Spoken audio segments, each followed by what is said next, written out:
You guys, I got a spray tan. I'm feeling bronzed, I'm glowing. Ready to put some makeup on my face. I did the little clippities here, we're ready to go. We've got some new makeup that has made its way into my hands, and I'm excited to have a little first impression, a little chat with you today, because it's fun to do these every now and again, see what's new in the zoo, and see if it's good or if it's not good.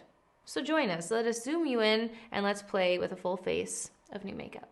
What's this entire look giving? It's giving Brittany. Hit me, baby, one more time. Okay, let us begin. Let's do a full face. I'm actually going to start with skin prep because, I'm sorry, how cute is this little bag? This little bag from Chanel came in the mail literally this morning. I was not intending to have this at the door, but that's the cutest thing I've ever seen. Chanel. Thank you so much. We've got micro droplets that feel fresh as water, and upon application, they melt into the skin to reveal a luminous complexion.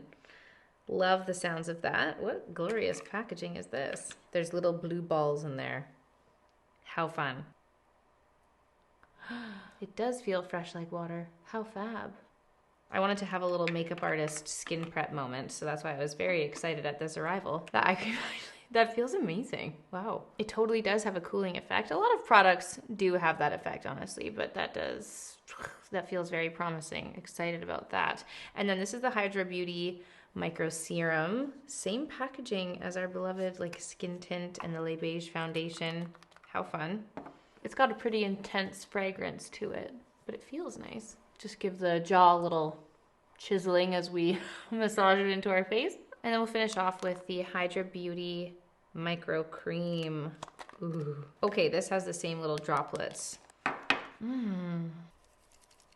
It looks like water. This actually might be added to the pile, a very luxe and luscious pile, mind you, of skincare that is just perfect for makeup prep. We don't need a primer if our skin is feeling luxe and succulent and juicy. Chanel, thank you so much. What a beautiful line. Our skin is prepped.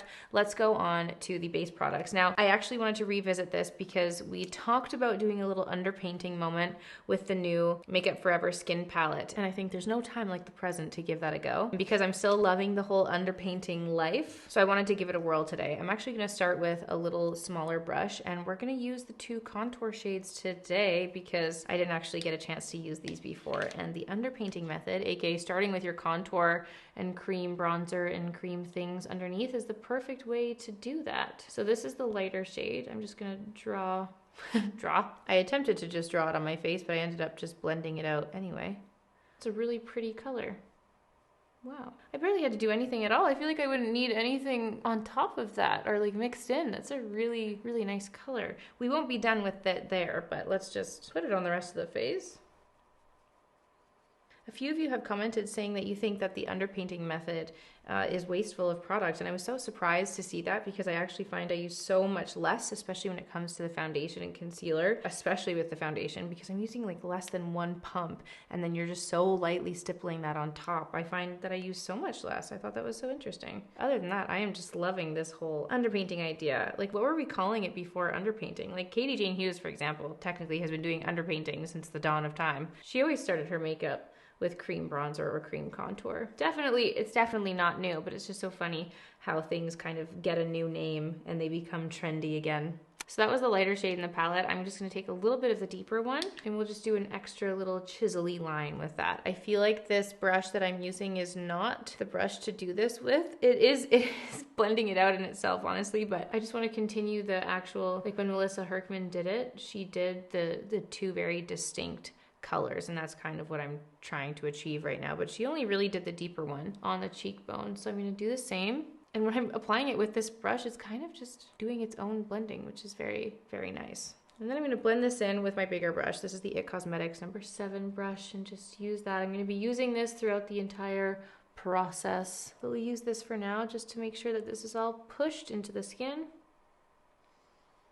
Love how that looks. Very, very natural indeed. And I love the two shades mixed together. Now let's move on to the base. I have loved this product for so long. This is the Huda Beauty Glowish Skin Tint. Multi-Dew Skin Tint. This is the one that I've used the most. Obviously, I'm almost done this. This is a product that I love to pull out when the weather is warmer in the summertime on a hot trip. It looks so beautiful and glowing and natural on the skin. It's one of my favorite base products that I've ever tried, and they recently came out with the Glowish Concealer. This is the Bright Light Sheer Concealer. I have this one in the shade 2. I also have shade 3, but that's looking pretty orange in comparison, so I don't know if I'm gonna end up using that one. Because I love the skin tint so much, I simply had to try this. I'm very happy with the concealers that I have right now, but when your favorite product comes out in a concealer version, I simply have to see. And this is supposed to be a sheer concealer, really natural glowing coverage. Maybe not one to reach for if you're having like a big breakout. I think it's just meant to be one of those products that just has that brightening effect on the skin more so than anything, which just from a first second of application, that looks so bright and beautiful underneath the eyes. This to me, like just in the literal first 5 seconds of me using it, this to me is what the Rare Beauty under eye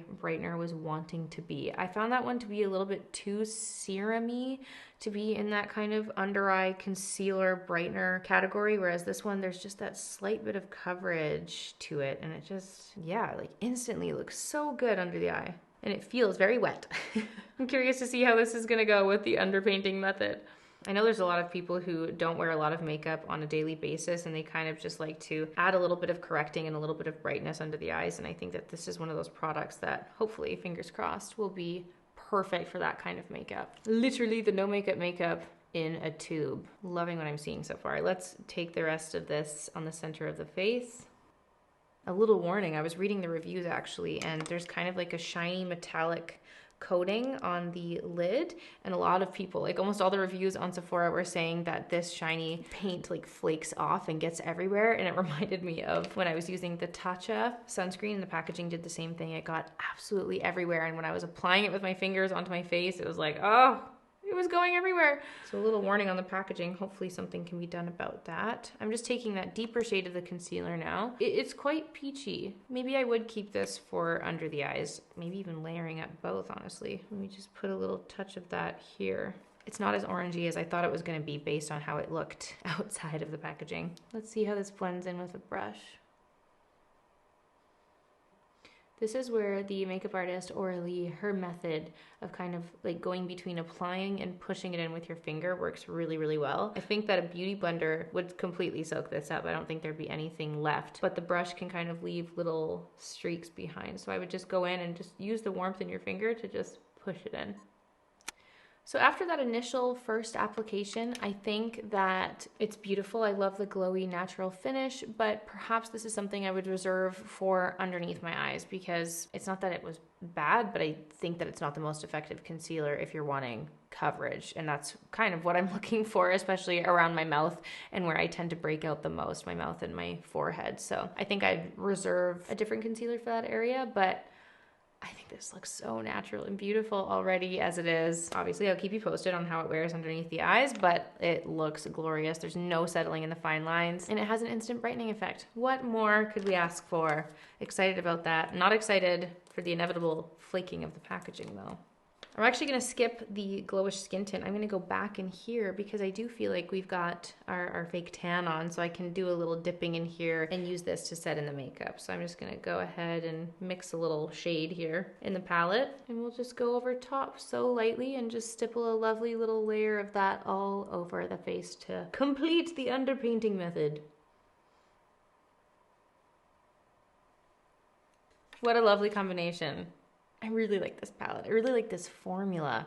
And you just get everything in here, which is so lovely. Next up for cream blush. Now, I'm not gonna lie, there's a few blushes that have been rolling out that I've had my eyes on that I wanted to see. First of all, the NARS liquid blushes. I had actually made an order and I really wanted it to get here in time. I wanted to try that out, but that's gonna have to wait for a later date because it's not gonna be here before I depart. So I will have to come back to you on that, but I do really wanna try that. I'm excited to see how that looks. The colors look beautiful and right up my alley. But I also saw that Huda Beauty came out with their new lip blushes, and at first I was like, I don't need another one of these, but I saw this color. It was the shade Rosy Kiss, and it just looked so beautiful. And I do love a good little lip stain. I love the Victoria Beckham one so much, and the fact that you can use this one on your lips and your cheeks, I thought that might be a really beautiful multi-use product, especially going into the summer. So I wanted to give this one a go. I'm just gonna put it on my lips for now to see how it looks, and then we can put it onto our cheeks as well. I love the applicator already. I love it when applicators have this little pointy tip because it's so easy to like trace your lips.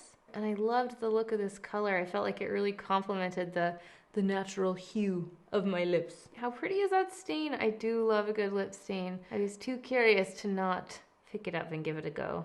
I wonder if that color is going to change over time, but the idea of a lip stain I love so much because it's something you can just put on your lips at the start of the day, and even if most of the pigment washes away, you're always left with a little something something. It's like the ultimate natural lip. And this one is so comfortable. There's no mattifying effect or anything. It just feels like my lips, like I have nothing on. How pretty. Okay, let's try it on the cheeks.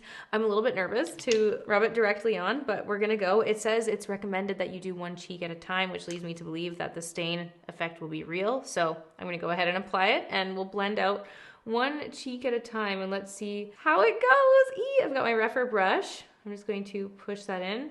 Oh, nothing to worry about. Okay, that blended out so easily.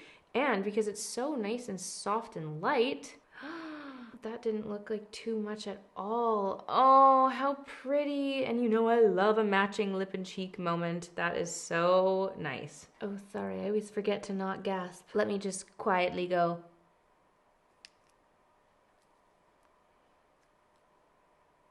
I have to say, this is quite a unique shade. I can honestly tell you that I don't think I have a lip stain that gives this color whatsoever. So this is a unique little moment in my makeup collection, and I really, really love how this looks. Approved. So now that our blush is on, let's go ahead and continue on to the powder. And I also wanted to use the Makeup Forever skin palette, the HD skin palette, because they came out with the HD Skin Twist and Light 24-hour luminous finishing powder. I love it when brands include the little info cards here. Look at that, prices and all, 4 shades, whoa, whoa, whoa, and it came in this cute little bag. I assume they sent me 2 shades here. Yeah, light and medium. We're just gonna go straight to light because, you know. That is funky packaging. Twist the bottom quickly and sharply one way, then back. So when you twist the bottom, can you guys see it's depositing the powder inside? That's brilliant. That's so brilliant and so mess-free. How cool. It does seem to have a little bit of a glow in it. There's some little bits of shimmer. How fun. What brilliant packaging. Not the most travel-friendly, obviously, but that is the coolest contraption I've ever seen. Sorry, just in case that was obviously very unclear. It's got the top lid. You put the lid on, okay? You open it up. It's got this little swimming pool here. That's what it reminds me of. And then you twist the bottom to release the product in the center of the pool. That is so cool. Okay, let's put it on. It says it blurs, corrects, and illuminates complexion, 24-hour radiance and blurring. Innovative, mess-proof packaging. Can agree with that. This is like very, very bluey purple. I don't know how I feel about that. The tone is very apparent. It literally looks blue on my skin. Well, with one side applied, it's blue, but it is blurring, indeed. I just grabbed the shade 2 medium because this one's got a little bit more of those like peachy tones in it. I just wanted to compare what that looks like. Maybe I just accidentally picked up too much blue. So let's just see what the medium looks like under the eyes. Yeah, it's definitely not as brightening. It's less blue, but it's not as brightening. Now, I'm not going to judge it too harshly because we also used a new concealer today, but I will say that it doesn't have the same blurred smoothness as the Givenchy. Like this one, it's still, I can see the little crepiness under my eyes, which I just don't get at all when I use the Givenchy powder, and I think that's the magic of it. Let me just take a little bit of this and use it to set the rest of the face. Now I have tried the non-tinted HD powder and it's also beautiful, but I think just based on how blue I look in person, like in my little mirror, I don't know if I would reach for that shade. So I'm curious to know what you guys think. I think the packaging is so cool, but Givenchy is still the winner here. So next up for the base powders, I actually got a new Hourglass palette in from Cult Beauty, and I hadn't actually seen this version before, but this is the Diffused Light powder. This is the Rose Flush Blush, and this is the Supernova Strobe Light Highlight. And I thought, you know what? I haven't been tickled by an Hourglass palette for some time, and this one actually spoke to me. I kind of wanted to give it a little whirl and just see what it looks like. I'm gonna dip into the Diffused Light and just kind of use that as a finishing powder because as we've learned from Nikki Makeup, makeup, there's a difference between setting powders and finishing powders. And that's not something that I differentiate in my makeup enough. And I think when you're wanting that really blurred, beautiful, creamy, diffused skin, perhaps we need to play with more finishing powders, but I just love the look. I always love the look of an Hourglass palette. They're not often differentiated enough that I can justify like getting them every single time, but I did love the look of this blush. And I thought if we wanted to just use it as a little blush topper on top of the stain, that might work perfectly. So let me do a little layer of that. This is the Rose Flush. Oh, it's very pigmented. Just do a little kiss of that on top. And then let's take a tiny little bit of the Strobe Light powder. It's on the tops of the cheekbones and the tip of the nose. It's not my favorite color of blush, if I'm honest. I do think it's a little bit too pigmented for my liking, but this might be one that you also don't have to layer on top of a cream blush, and that might have a softer effect. But I do love the way that the diffused powder looked on top of everything. I think that had a nice effect. When it's so subtle, it's hard to justify the idea of needing two powders, like a setting powder and a finishing powder, so I totally understand, but I still wanted to try it nonetheless. Now, speaking of Hourglass, I was scrolling through the new at Sephora page and I saw that they released new eyeshadow sticks. So I did. I ran to Sephora and I picked up 3 shades because first of all, the packaging looked so beautiful. I mean, come on. That is gorgeous. Yeah, I just simply had to rub those all over my eyes. They do look exactly identical to the Laura Mercier Caviar Eye Sticks. So I was kind of curious to see how the colors compared. So for example, this is Laura Mercier Amethyst, and this is the Hourglass Galaxy. Those two side by side, so they are different, but the vibe is the same. This is the Hourglass shade Aurora, which is this beautiful, like muted sage green. I actually thought that one was super unique and looks really, really nice. I don't play often with green eyeshadows, but for that one, I would try. And then the last shade I picked up is right here. This is the shade Equinox, which I thought was gonna be very close to the Laura Mercier Cocoa, but it's actually much lighter. It's much more of a golden kind of lighter beigey brown, whereas Cocoa's like a deeper shimmery brown. So they're actually different. It's the same, but different. Anyway, I'm gonna go ahead and use the shade Equinox because I feel like that's what's gonna go with this look the best. Oh my gosh, I feel like I don't even have to blend that in. That's actually so soft and light. I'm just putting that over the entirety of my lid because it's actually so much lighter than I thought it was gonna be. I truly thought it was gonna be a much more deeper brown, but I hardly had to do anything with it. I think it's pretty. It's a really nice natural option. I think that gave a beautiful wash of color, but I think that it's not substantial enough to differentiate from like a mixture of my bronzer and highlight, you know? I would love to see how they do mattes. I think they could do some real beautiful mattes in that formula, but otherwise it's not necessarily a standout product for me. Now here's a product I haven't used in a really long time. Benefit had sent over their Goof Proof brow powders, and I don't know what came over me, but maybe it was just in the nostalgia of filming that 15-year-old makeup with Cult Beauty, and I was just reminded of how I used to just always fill in my brows using a powder, and even up into university, I always used the shade Mac Mystery, which was pretty much like a dark brown, almost black eyeshadow. And I used to just have the square brows. Like I would draw a solid thick line. Ooh!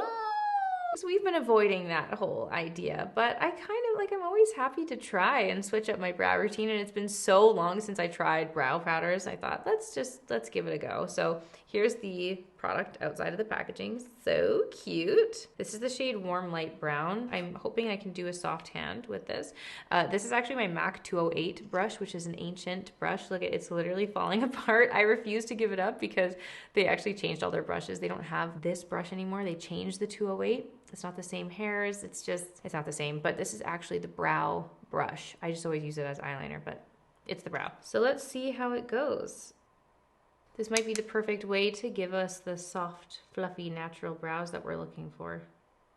I think perhaps this color is a little bit deep for me, but that looks really natural. Like you can't see any lines. You don't have to fix anything up. Wow. But yeah, I would definitely want a lighter shade.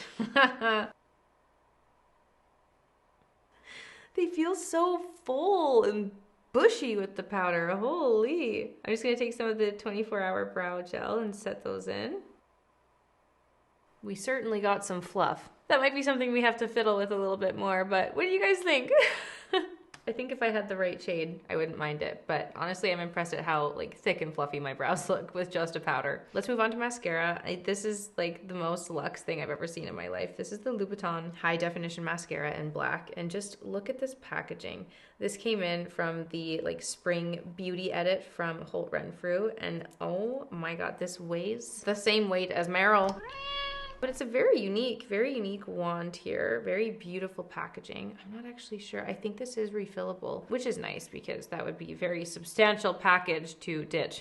But the Louboutin beauty products are products that I just really don't use very much. I actually have a few lip shades that I kind of keep as collectibles in my makeup collection. I'm obsessed with it. I think it's so beautiful. But for someone who travels a lot and likes to keep a lighter makeup bag, this is definitely not the one to grab. But if you were just feeling so bougie and you wanted to have very luxe collectible goods on your vanity or counter wherever you get ready, like these are so luxe, the definition of luxe, truly.